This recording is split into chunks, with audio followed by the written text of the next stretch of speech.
This is Optimal Finance Daily, episode 1845. 5 Tips for Buying a Home in a Competitive Market by Ballew of eggstack.com. And I'm your host and personal finance enthusiast, Diana Merriam. Let's get right to today's article and start optimizing your life. 5 Tips for Buying a Home in a Competitive Market by Ballew of eggstack.com. With some homes selling the same day they're listed, buying a home in this red-hot market is quite challenging. Here are 5 tips for buying a home in a competitive market. Number 1, become an expert. Explore your area of interest and become an expert. You will not have time to begin researching after you find a home that you're interested in. In the time it takes you to pull up your favorite search engine, another buyer will have swooped in and snapped it up. Study maps and know where you want to live. Perhaps more importantly, know where you don't want to live. Locate undesirable neighborhoods such as railroad tracks, water treatment plants, and flood zones.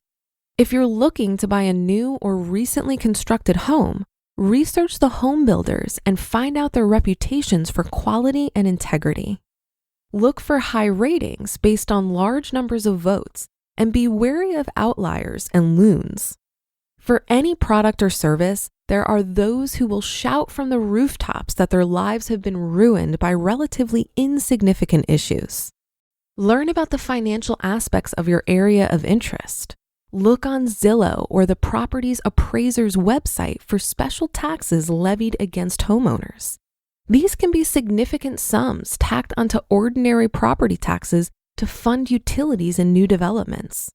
Research HOA fees in the neighborhoods you're interested in.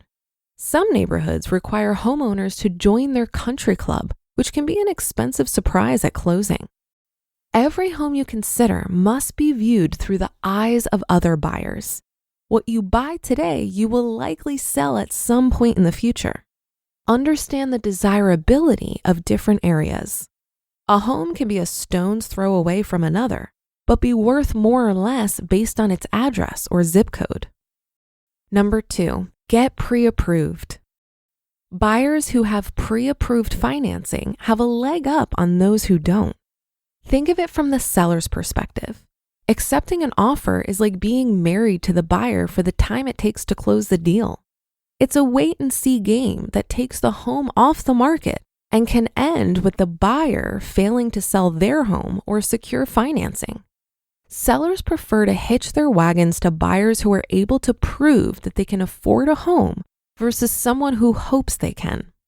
If possible, get pre-approved for the full amount of homes in your price range. This makes you a more attractive buyer because you don't need a home sale contingency on your offers. A home sale contingency means the transaction depends on the sale of your existing home.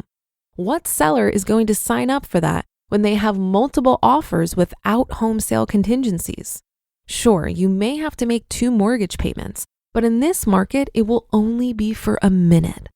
When your home sells, you can use the proceeds to pay down the new mortgage. Make sure the lender allows you to recast the mortgage to bring your payments back down to earth. Number 3, be prepared to move. You should be prepared to move, which means getting your house in order. It makes no sense to put it off. You don't need to undertake a massive home renovation, but you should be doing the normal things to get your home ready to sell.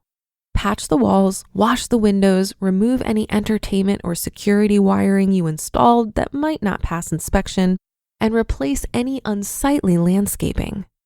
Walk around your home inside and out and look it over as if you are the buyer. Little things such as eliminating clutter and personal items can make a big difference in how your home shows. Number 4, look on your own. Don't rely entirely on your real estate agent to find potential properties. Look for new listings and open houses on your own. MLS services do not list properties that are for sale by owner. Hop in the car and drive around your neighborhoods of interest to find for sale by owners. And 5, make strong offers. When there are multiple offers on the table, anything you can do to make your offer stand out may help you get the nod. Ask your agent to reach out to the seller's agent to see if there's anything you can do to make your offer more attractive. Some sellers want to close ASAP, while others need to push out the closing to give them more time to get into their new home. It's not unusual for sellers to lease the home from the buyer after closing. Such arrangements are typically for brief periods of time, again, to give the seller time to find a new home. Let the seller know if you're open to this. If you do go that route, make sure you have a formal rent-back agreement in place. Be wary of sellers with new homes being built. Whether it's supply chain issues or simply the fact that builders sometimes overpromise and underdeliver, a month or two can turn it into something more like 6. Conclusion. Under normal circumstances, you can afford to take your time and approach the home buying experience in a leisurely fashion. You can find something you're interested in, sleep on it, and put in an offer for less than what they're asking. If you approach this market in that manner, it's highly unlikely you will succeed. You need to be hungry like the wolf, laser focused, and ready to pounce on a moment's notice. Keep trying and don't give up. If one gets away, another one will come along. The long game always wins the race. Keep a watchful eye on homes' impending status.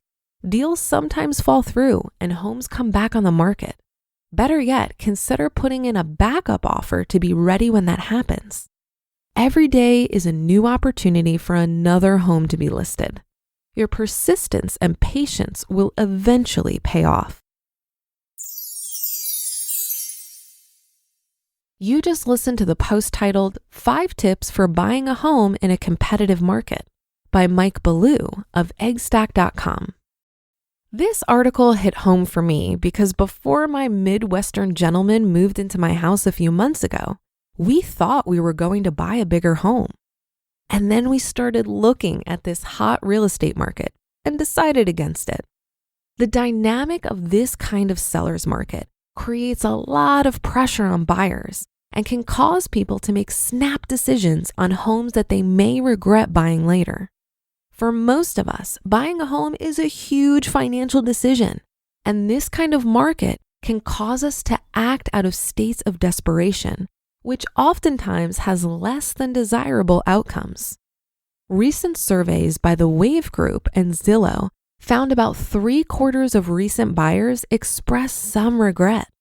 The findings paint a picture of homeowners second-guessing the choices they made and wishing they'd had more time, more patience, or considered living somewhere else. About 1/3 of respondents regret buying a house that needed more work than they anticipated. 31% wish the home they bought was bigger, and 21% thought they overpaid. What helped us decide not to buy was just slowing down and questioning our desire for a bigger house. Do we really need this? What are the issues with my current house, and is there a solve for that? Once we really started questioning why we wanted a bigger house, all of these creative solutions presented themselves, and we came to see that my current house really is workable.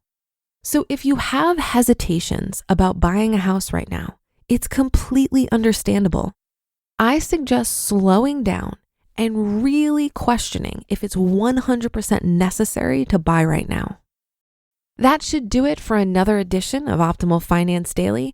I'll be back tomorrow as usual, so I'll see you there on the Wednesday show where your optimal life awaits.